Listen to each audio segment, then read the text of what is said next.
Admiral Krex, then, of the Galactic Coalition Navy, reviewed the surrender terms with satisfaction. After 3 years of brutal warfare, humanity had finally been broken.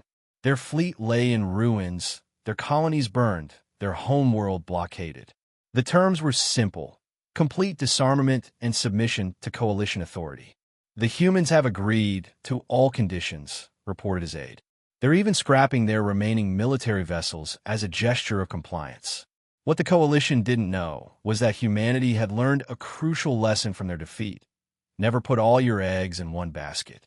Deep in the Kuiper Belt, beyond the reach of Coalition sensors, lay humanity's greatest secret, the UES Leviathan.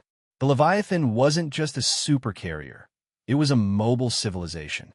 Built in absolute secrecy during the early days of human expansion, it contained manufacturing facilities, research laboratories, agricultural decks, and residential zones for 50,000 souls. When Earth fell, the ship had gone dark, drifting like a derelict asteroid while its crew waited. Captain Elena Rodriguez stood on the command bridge, watching the holographic display showing Coalition forces celebrating their victory around Earth. Her ship had been silent for 18 months, playing dead while the enemy relaxed their guard. "Ma'am," reported Commander Jackson, "all systems are fully operational. The new weapon systems are online, and our fighter wings are ready for deployment."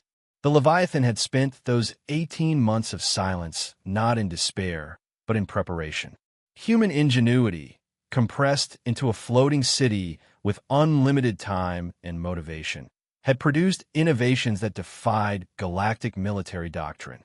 Their fighters were no longer simple interceptors. They were autonomous swarms controlled by human pilots through quantum neural interfaces. Each fighter was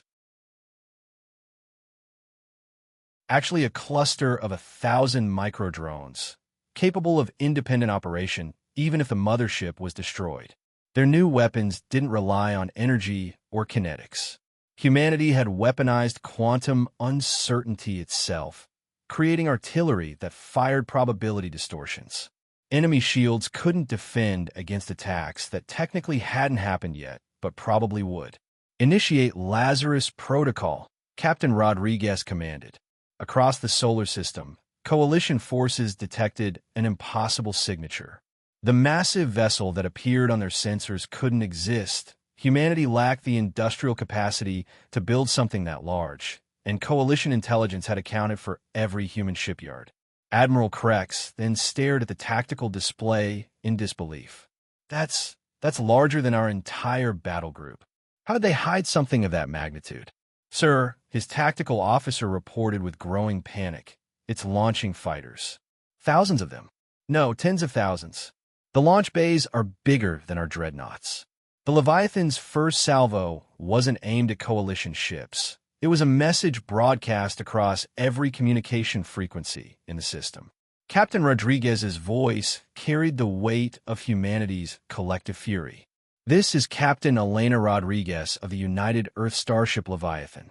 To the Coalition forces occupying our system, you demanded our surrender, and we gave it to you. You demanded our compliance, and we showed it to you. But you made one critical error. You assumed that what you could see was all we had. The probability weapons fired, and reality stuttered. Coalition ships found their shields failing against attacks that existed in quantum superposition, simultaneously hitting and missing until observation collapsed the wave function into devastating impact.